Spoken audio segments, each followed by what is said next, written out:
Okay, so I think we can slowly get started. I think everybody joined the conversation, and we can get started with today's important topic. So today we will talk about crowdfunding and how you can use that for your own fundraising efforts as a small NGO or any sized NGO really.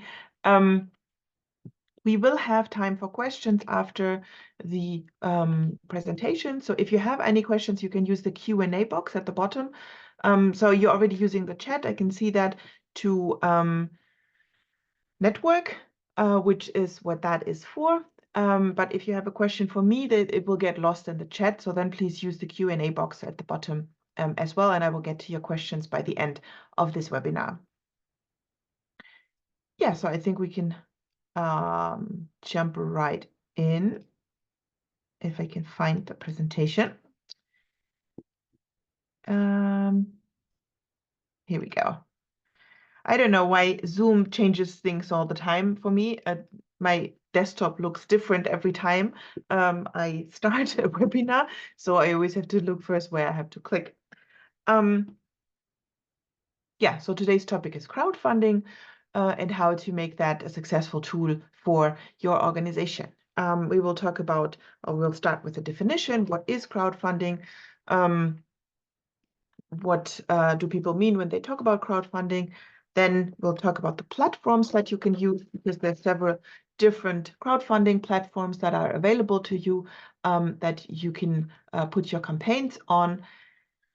Then we'll talk about the kinds of projects that crowdfunding works for, because that is important to understand what kind of material, what kind of projects do well on a crowdfunding platform and which don't. And then also a couple of last tips on how to make your crowdfunding campaign successful. So that's what we'll cover today, starting with the definition. What is crowdfunding? It's the use of small amounts of capital from a large number of individuals to finance a new business venture. That's where it comes from. Crowdfunding was developed in the business realm, kind of, by people who wanted to fund their own business, collecting small amounts of money from many people. It's kind of the traditional form of starting a business in a village, a community, often collecting small amounts of money from family members, community members, etc. That's also crowdfunding. But it has accelerated a lot with the use of social media. So it makes use of the easy accessibility of vast networks of people through social media and crowdfunding websites to bring investors and entrepreneurs together. Investors and entrepreneurs, but obviously also NGOs and people who are interested in donating. That is how you can expand the pool of people who donate, people who support your project beyond the ones that already know you, beyond your existing networks. And that's what makes it so interesting. So often you would collect small amounts from many people, and that's how you can come up with the full amount in the end. So there's different kinds of crowdfunding. As I said, this was kind of developed in the business realm. So there was pre-sales where crowdfunding collects money for a product that doesn't exist yet. And by giving money to that campaign, you get the right to get the product once it's done. So it's, pre-sales means that you buy something before it exists. And because that also depends on many people making this decision, it also falls under the definition of crowdfunding. Then we have crowd investing, where people get together and all invest small amounts of money in a business venture, whatever. It can be stocks or bonds as well. Put together their money and invest together, so that you can also enter this field with a small amount of money. And crowd lending is the same. When somebody needs money, then often that's how cooperative works. For example, everybody gives a little bit, and then together you get the amount. But what is interesting for us now is this bottom part, the donation part, because that's what we will talk about today. How can you use crowdfunding to collect donations as an NGO, because obviously that is one part of it as well. How does it work? You usually have, well, crowdfunding basically just means collecting small amounts of money and putting it together so you have the bigger sum. But obviously, in today's day and age, with social media, with all the tools, all the digital infrastructure that we have at our disposal, you can use those pre-existing platforms to do that. All these platforms are example, or well, this one, Facebook, I have to take off because that recently changed. But all these platforms offer a service where you can make a crowdfunding page on these platforms, and they manage the rest. They manage the infrastructure for payments, they manage the legalities, etc. They give you a format where you just have to input information in specific spots on that platform. Strictly speaking, if you set up a page like that yourself on your own homepage, that's also obviously crowdfunding. But usually what people mean when they talk about this is on a platform where there's many other projects as well, where things can get easily shared, where there's a lot of credibility. People trust these pages, so that when you have your project on there, then that's a really good sign, and you start off with a high level of trust, and people really know where this money is going, because oftentimes for small organizations, for new NGOs, it can be difficult to collect donations outside of their comfort zone, outside of their existing networks, because people don't know them, so they don't trust them yet. So they don't want to just send them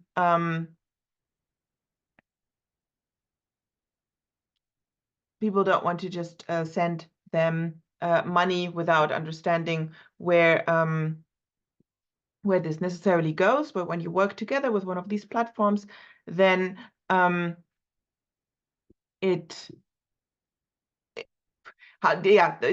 immediately have the trust, because usually these platforms do some due diligence and they are known, and so you can kind of get around this trust issue. Here's a couple of examples of crowdfunding platforms that you can use. Some of them are specific to specific countries. I'm from Germany, I'm based in Germany, work in Germany, so we have two examples from Germany. But if you do work with any German NGOs, German partner organizations, maybe you know them or they could be interesting for you as well. So the most known one, I think, is GoFundMe. That's a platform where you can not only run campaigns, where you can not only put your charity on, but also when you need anything else. Usually GoFundMe, you probably see lots of campaigns when some families need support after a disaster, etc. That's not always from charities necessarily that put up those pages, but it can be from private people as well, or it can be from businesses doing this crowd lending, pre-sales, etc. For all of that, you can also use GoFundMe. Better Place is a German organization that is only for registered charities. So when you want to register your page there, you have to be a registered charity.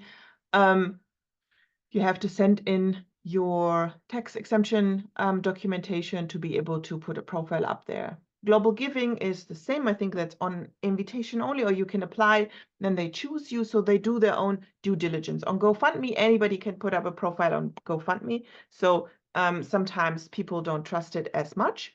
But on Global Giving, they do the due diligence, so you know if there's a profile on Global Giving, it's a charity, it's probably a charity with a good reputation, and yeah, it's a trustworthy partner.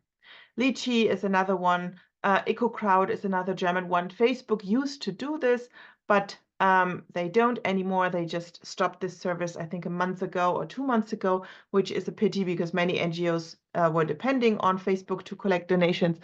But unfortunately, they stopped this service now. I think the biggest ones that are interesting are GoFundMe and Global Giving on an international scale, that you can take a look at and see if you can get accepted into their program. This is how a page looks like.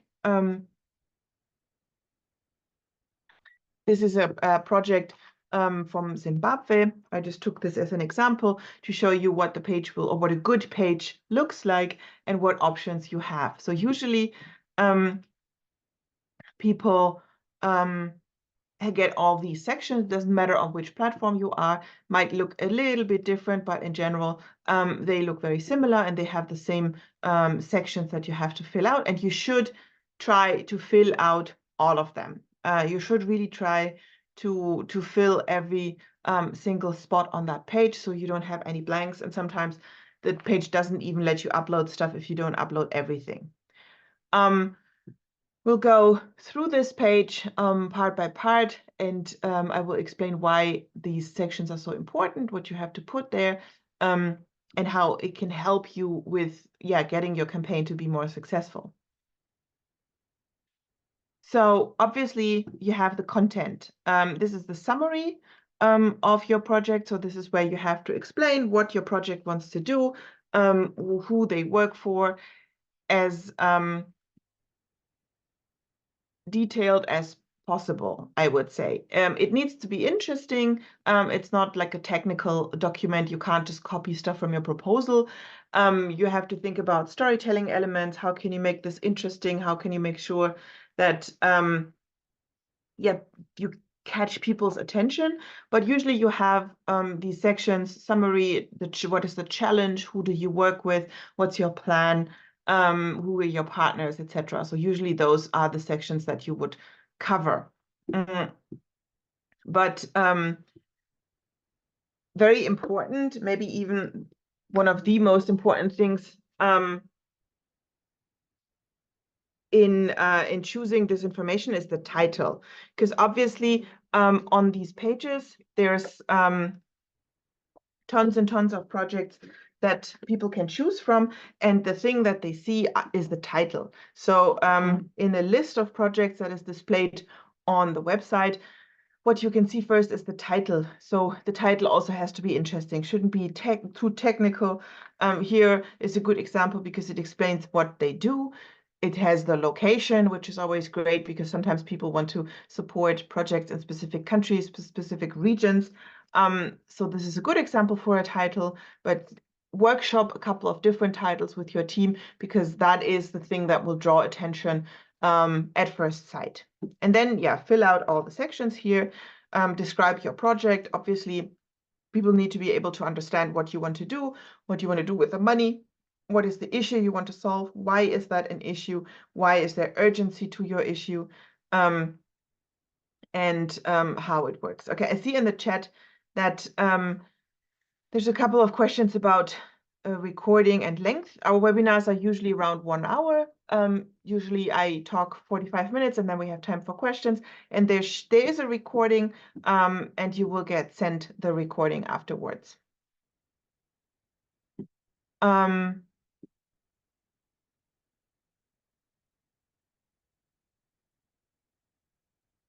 Yeah, sorry, it's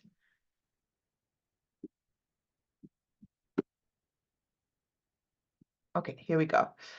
So these are the content sections, and then you have the pictures. Pictures are very, very important in crowdfunding. Because people are visual beings, they are drawn to pictures, and on a platform like that, you probably have to compete with many, many other projects, and so pictures are what draws the attention of people. The most important picture, obviously, is the front picture, but then you also have to upload more pictures that give different perspectives, showcase different aspects of your project, show different people. Having people in pictures is always best, but if you can't do that for whichever reason, just try to think of something else that really displays and explains your project and what you're doing with it. This picture is great, the top one as well, because it shows open faces, happy kids smiling. That's always a good thing. I would refrain from using negative pictures here. Of course, if you're working in humanitarian help, okay, maybe that can be an option. But if you're working or trying to fundraise for a long-term project, I would not use negative pictures here. I would use pictures with a positive message because that's it's much easier to kind of shift a positive emotion into action than a negative emotion. And many people, especially with children, you have to be very sensitive to what kind of pictures you share. Are they respectful? Are they putting the target group that you work with in the middle? Or do they show them in situations that are not kind, that are not appropriate to be shared? So just think about what kind of pictures you want to use here, and keep uploading pictures. Pictures you can also upload as you go. So when you start working on the project, you implement parts of it, with every update, you have to upload a picture to show progress and to make people see what actually happens with their money. So that's a great chance to document progress with visual media. Then you always have this bar at the top that shows how much money you want in total, or you're applying for, or you're searching for in total, and how much of that is already raised. And here you have to be you have to think about very well how much money you want to put here, because if the amount is too big and people, like if you're a small tiny NGO and you put up your first project on a crowdfunding platform and you say you need $100,000, the probability that someone will give to your project is very, very slim, because people feel like, okay, if I give if nobody knows this NGO, they are completely new, they have no donors, because here at the bottom you can also see how many donors have donated to your project already. That obviously depends on how long your profile has been up. If I give $20, this will change nothing, because those $20 will not help them to actually get to the 100,000 they say they need. So no, I'm not going to donate to this project. I'm going to look for a different one. But if you say this first project costs $2,000 and somebody has 20, then they may think, oh, well, this is actually a contribution I can make. This is something that I can do. And obviously you don't want to go too low, because then if you raise the money too quickly, if you just go for $1,000, you might reach that very quickly, and then people will move on again. If they're looking for a project and the amount you need is full, then obviously they will say, well, they have everything they need, so I'm going to donate somewhere else. So you always have to look at this number. You can also adjust it if you realize, oh, we're getting much more money much quicker than we thought. You can adjust this, but I wouldn't go too high here, because psychologically people want to feel like their contribution actually changes something, and can achieve something. And if they feel like, well, I'm giving $20 of $100,000 and I'm the only one giving, they feel like they're doing nothing. But if it's $20 of 2,000 and there's a couple of other people giving, then they feel like, oh, I have an impact, and they will be much more happy to give. This bar will go up as you go. It also shows how many donations you received. At the bottom, this is the number of donors. So you see a couple of donors gave twice, and how much is missing. And then you have this section, which is really, really important. And it also, explains a lot about the psychology of giving, because here you can or describe what kinds of items or activities you need for your project and how much they will be. So for this organization, this project said that for 11 euros, they can provide 40 children with lunch for 1 day. For 22, it's 2 days, obviously, and then it goes up. The higher the amount, obviously, the more it can happen. For $548, they can feed 400 students for a week. And this higher amount, 1,370, will cover the cost of implementing a veggie garden. And what this does is it makes it possible for the donor to visualize what their money is spent from. It feels so much better if I say, okay, I have 11 euros. I want to donate 11 euros. It already feels good if I just donate that money. But if I can say, well, because of me, because of my contribution, 40 children had lunch today, that feels much better. So they can visualize what this does. If you are building something and you say, well, 100 bricks cost whatever, $20, I don't know about the prices. But then somebody could say, well, today I donated 200 bricks. That feels so much better than just to say I donated some money. So this,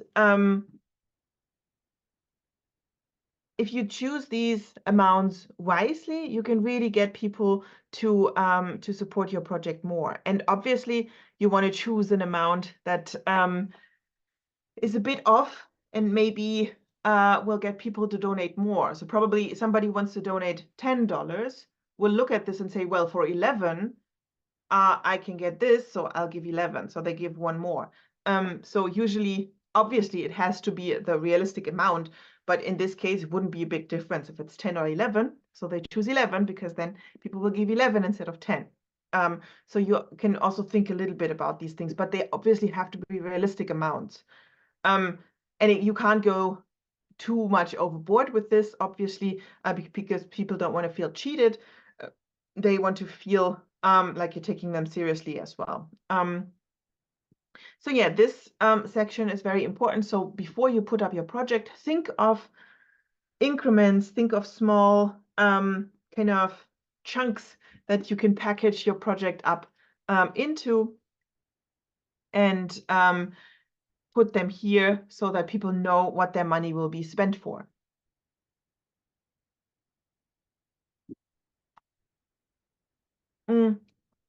These are the most important sections, I would say. Obviously, trust is an issue. So in this case, this organization has been on the platform for 7 years. They have 14 people working for them 14 people having a profile on this platform that have fundraised for them, because you cannot just donate amounts, but you can also donate money that was raised, for example, in a charity run, in an event, stuff like that. So those are those 14 fundraisers.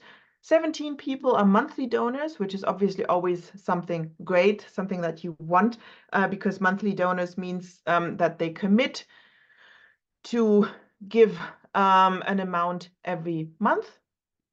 That is something that you want.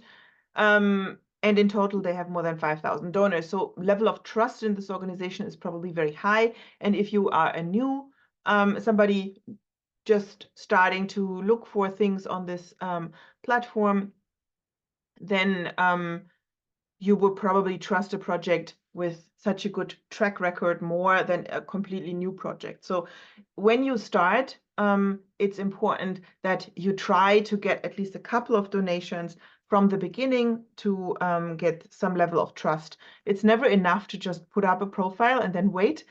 You also have to push it. You have to work for people to share it, etc. Crucial is that you keep updating this. This is nothing that you can just put up and then it sits there and it works. Usually, whenever you request money to be paid out, you have to post an update. Whenever, every month for Christmas, etc., for all those big things, you have to submit an update, because these pages, like Global Giving or Better Place, they guarantee to a degree that the money that people donate on their platform is used for those projects. So they want to see progress. And when I'm looking for projects to support, then I always check the reports section to see if they have updated that recently, because if it hasn't been updated in the last 2 years, I just assume that the project is not working or running anymore. because why would they not update it if it's still running, no? So this is crucial that you think about ways to update your profile, that you post pictures, post stuff, that people know that you're actually moving along. What are the requirements to set up a profile? Well, they differ with each platform, so you also have to check those requirements and see if it works for you. So sometimes you need registration of your organization, sometimes you need tax documents. Usually you need your account information, which leads to the next problem for many organizations that are based in countries of the South. That can be an issue because you might need a credit card or a bank account or a PayPal account to be able to receive money, which again can be an issue. I know that. So there you just have to check the different platforms and check their requirements, what they want to see, and what they can offer you. I know that that is a big issue, but sometimes there's workarounds. But again, other organizations or other platforms, I know Better Place will only transfer money to the bank account of the organization, not to just some private PayPal account. So you have to see, sometimes bank fees can be very high for that. So you have to make a calculated decision if that is worth it for you, if you can still make enough money if you lose money in bank fees, etc. So it depends a bit which platform is a good fit for you. And again, check what kind of documentation they need and if you can provide that kind of documentation. So what kind of projects work very well for crowdfunding? Not every single project, not every single type of project works well for crowdfunding.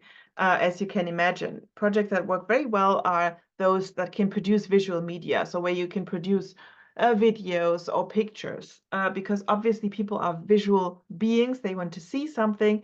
If they see a picture that is remembered better, that can convert much better. It results in more donations, more success. So if you have visual media, that's great. But if you work in a project where that's very difficult, you have to think of different ways to produce visual media or pictures. If you work with vulnerable target groups where you just can't take pictures, for example, if you work with homeless people or young children that cannot be shown. Even that picture of the children in Zimbabwe before, we are very used to seeing those pictures on crowdfunding platforms, and we would always say, well, yeah, that's a great picture, and I even told you that. But thinking about privacy laws and issues, all of that is a different kind of problem. Oftentimes in our projects, we don't think about asking the parents for permission to take picture of these children. We just use them. But in countries like Germany or the US, that could never happen. Because you could get sued. Like if someone takes a picture of my daughter and just puts it on the internet, I could sue them because they didn't ask my permission. And we have to consider the same rules for people in projects. Just because they receive something from us doesn't mean that we can do whatever we want and use their pictures as we see fit, obviously. So whichever pictures you want to use, especially with children, think about if they're vulnerable, if there's any dangers attached to this, if you have permission by their parents, if you show them in a dignified way, because showing kids in distress and despair is almost never dignified, and they cannot give consent to this.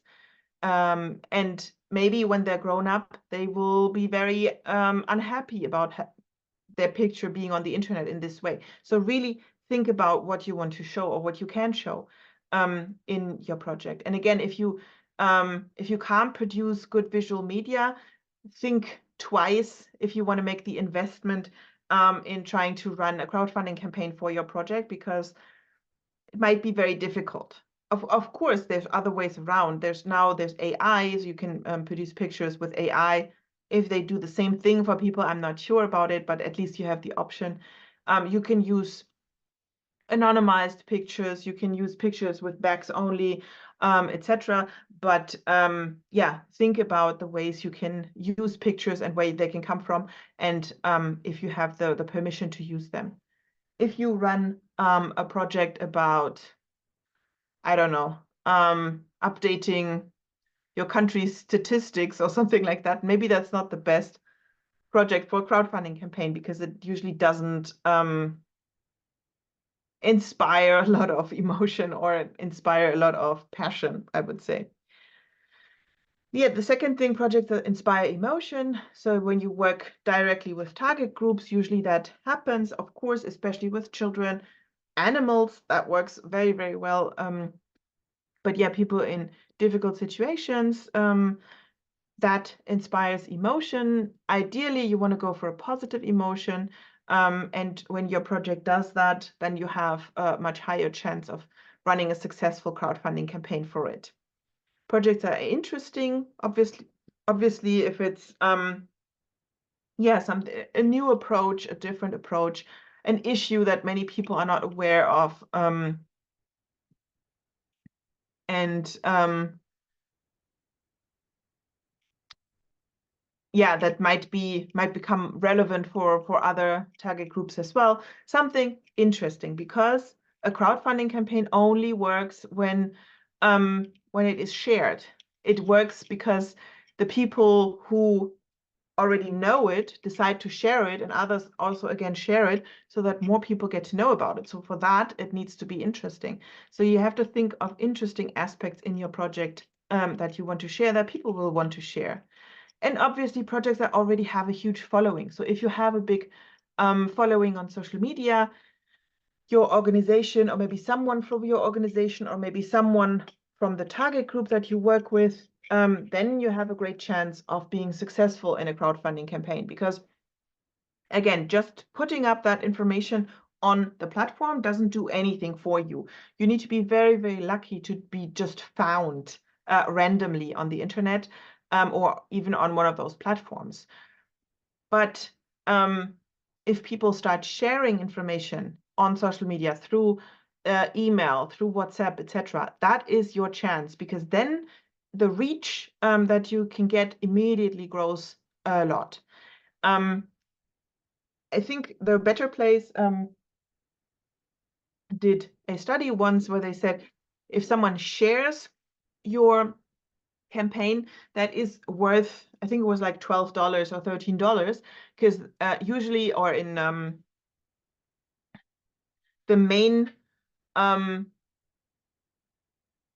donation that comes through from somebody sharing your campaign is worth $12. So if someone doesn't have money and cannot support your campaign, but can share it, that's also worth money, because then probably it will reach somebody else who can. So yeah, if you have a huge following, then really look into crowdfunding, because that might be a good option. But again, also be aware that you need a huge following. Crowdfunding pages need to be shared. They are not working just because they're there. They need to be shared with others. You need some outreach. So that means you need a network that is engaged regularly. Ideally, you should have a social media following for your organization, and you shouldn't just post something when you have a crowdfunding campaign. You should develop those networks before. You should develop those networks by informing them, by talking to them, exchanging information, exchanging things with them, even before you start a crowdfunding campaign, because otherwise people will feel like you're just talking to them when you want money. And obviously that shouldn't be the case. So always inform. If you have a newsletter, if you can develop a newsletter, that's always also a great step, because then you can, again, share your crowdfunding campaign, share the link, and that will be interesting for people, and they will probably jump on it. So yeah, having a good network, digital network, so that often means social media or a newsletter or many people visiting your website, etc., is key to a successful campaign. How can you make your projects shareable? How can you make the campaign look so nice that people want to share it? Obviously, use visual media. Like I said, you need pictures. You need, if you can, produce good videos. That's even better, because people love those small clips, love watching those clips and scrolling through them. Storytelling elements, telling a positive story of either donors that have supported you, your organization, or of course, I think that's the most common story that is told, of people, members of the target group, how they have turned around their life, how they have changed their circumstances with the support of your organization, or how they live their life with the current situation, etc. All of those are interesting stories that you can tell, and storytelling as a tool creates an environment where people remember your stories or your information much better, so they don't forget about you. They want to do something because they feel something, they feel empathy, and they want to, yeah, kind of change or have an impact with this emotion. Try to not use pity, please. So don't say, oh, these kids are so poor, you have to help them. Without your help, they will starve. Stuff like that is not a good good marketing strategy to some degree. I know that the situations that you work in often are dire, and they are big problems. And sometimes there's just no positive stories to be told. I get that. But at the same time, you should try to focus on the positive, also to uplift people, because if we just focus on the negative and talk in this negative way, we often just reinforce stereotypes, which are not necessarily there. People have agenda, people have agency, and often they don't want to be portrayed in this way, and we have to be very careful with that as well. Create emotions, positive emotions.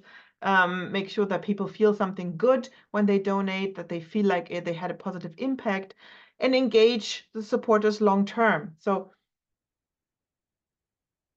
when somebody donates through one of these pages, you don't necessarily have their email address, so you can't add them to the newsletter, but you could try. Include your links and invite them to join your newsletter, or invite them to join you on Facebook, on Instagram, TikTok, whatever you're using. And then keep updating them. And even if they just go through the page, keep updating the information about your project. Every time you do something interesting, every time you meet people, you hear something new, you have new pictures, there's an event, every single time update people and make them feel like, yeah, you're constantly informing them, you're taking them seriously, and you want to kind of take them along on the way, because that way people feel like they're part of your network, and they will definitely be more happy to support you again. How can you create emotions? Well, readers need to identify with your story. We do have, I think we have a webinar that you can find on our YouTube channel as well, on storytelling by itself. That is a very, very important technique in fundraising that you should learn more about. If you don't know, or if you haven't done so already, you can find that on our YouTube channel, Philanthropia. So I recommend you watch that. But in general, if readers or listeners can identify and feel with the protagonist of the story, then you already have them, because that way they kind of move through the story with the protagonist, and they want to change the situation and have a positive impact.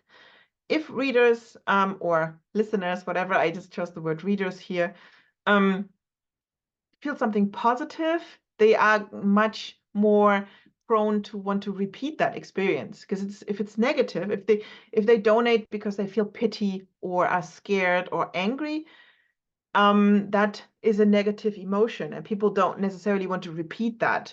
But if they feel thankful, or if they feel appreciated, or if they feel happy about the donation because they feel like, oh, I contribute to this positive story, then they would they might want to repeat that feeling, because it's a positive feeling. So if you're going for long-term support, often those positive emotions are key. But at the same time, don't get lost in storytelling only. The need for support and what you actually want people to do needs to be communicated clearly as well. So you need a call to action. You need to ask people, well, here, donate this amount. So that we can actually have this positive impact that I was talking about. Yeah, to be successful in crowdfunding, you need to develop your network. Even when you don't have a campaign, that is key. Because if you only contact people when you have a crowdfunding campaign, then they will not be happy about it. They will feel like you're just using them. Develop adequate means of communications, for example, a newsletter, or on your website, a news section, etc. But also make sure you have the resources to do so. Because if you're just one person working for a project and you have 1,000 responsibilities, maybe having a newsletter is not the best choice, because that's a lot of work. You have to update the newsletter. You have to send a new newsletter every month, every 2 months, maybe even more frequently. That is work. So decide if you have the capacity to do that.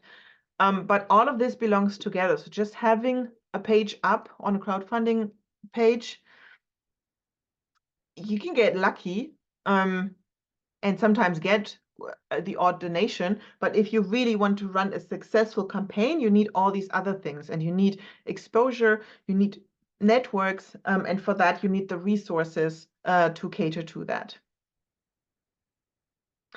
Yeah, with that, we come to the end of the presentation. So we'll have a little bit of time for question in the end, but I just want to share with you the offer we have with today's webinar, because we have prepared this NGO Guide to Proposal Writing. It's a book with, I think, more than 200 pages of information about proposal writing, and then also many sample proposals where you can read proposals that others have written and see if you can learn anything from them. And usually, well, this comes with a proposal template and a checklist, etc. Usually we sell this for $25, but today you can get this for $12.50. So with the coupon code Year of Change, you can get this book for $12.50 only. I think you can find the link on philanthropia.org, or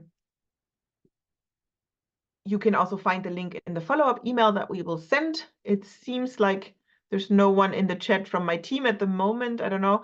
Maybe they can post the link as well, but otherwise you will get it through email, and you can find it on philanthropia.org as well. So if you're interested in getting this book, get it now for this discounted price. And yeah, now the link is in the chat as well. So if you want to find it, you can use that link. And we also have lots and lots of online courses on our page, philanthropia.org, where you can learn about all aspects of resource mobilization and fundraising, for example, to how to create log frames, how to work with USAID, with US foundations, how to write a project plan, etc. So check out what we have to offer. We also have a lot of free resources on philanthropia.org. And again, we have a coupon code for you with the code fundraise. You can get 35% off of all these courses. So if you're interested, check them out. We also have our donor database, which is a database where you can find potential donors, foundations, institutional donors. We have more than 5,000 profiles on this database. You just type in the country you work in, the kind of work you do, and then you will find information about all those potential donors. It's free for a week, so you can try it out, and after that, it's a really very reasonable price as well. Yeah, and with that, we come to the questions part. If again, please check out philanthropia.org for all the courses, all other resources that we have to offer. And if you have any questions, please reach out to info@philanthropia.org. Now to get to the questions in the Q&A box.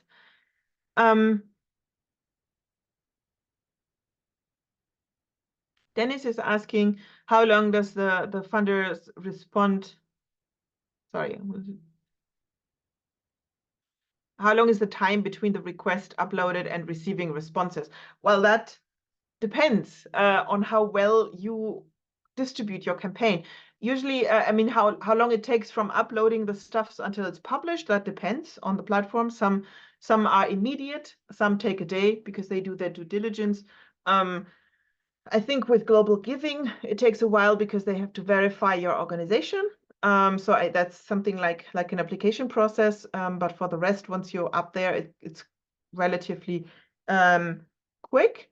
And then until you get money, until you get donations, that depends a lot on how well you distribute your campaign, how well it is shared, which means you use. Just putting it up there is not going to do much for you.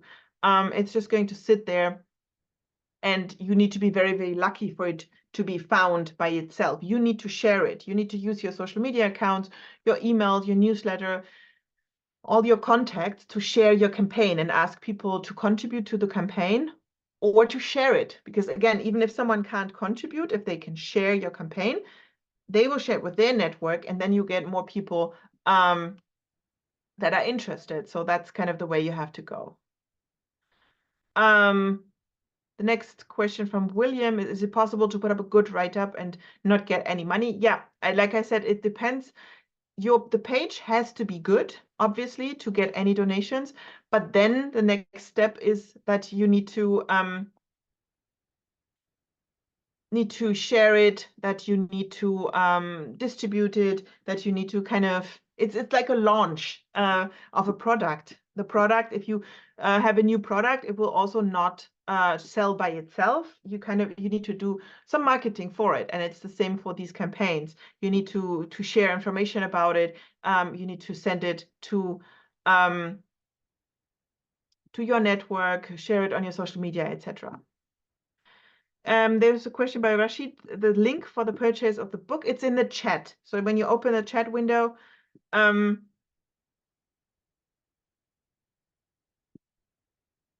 you scroll. It's one of the comments by Philanthropia, and it has the link for the book. I hope you can find it. Now it's posted again at the bottom.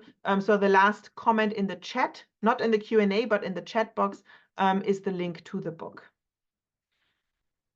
And I just opened the chat, and then I saw a question about the Facebook crowdfunding. Yeah, Facebook stopped completely. Nobody really knows why. Many organizations were caught off guard really badly because that used to be a very good system, but it is stopped all over the world, so that's not an option anymore. And then there's one more question. Can you do a different fundraising for smaller targets? Yeah, you can also put up different. You don't just have one page. You have your profile for your organization, and then you can put up different projects. And if you want to start with a smaller one, that is always a good way, because if you have a small project that you successfully fundraise for, successfully finish, and then you put your report up there, then you have a good track record. Then you were successful. And so that really builds trust with people. So starting with smaller projects with smaller amounts is actually a better idea than to start with your full program that you need a very, very high amount for, I would say. Okay, thank you very much, all of you, for joining this webinar. I hope you were able to take away some interesting new things from this, and I hope to see you in one of our other webinars or one of our online courses. Or maybe you get the book and give us some feedback on that. That would also be lovely. Now, in Europe, it's summer vacation time, so we'll take a couple of weeks off, and I think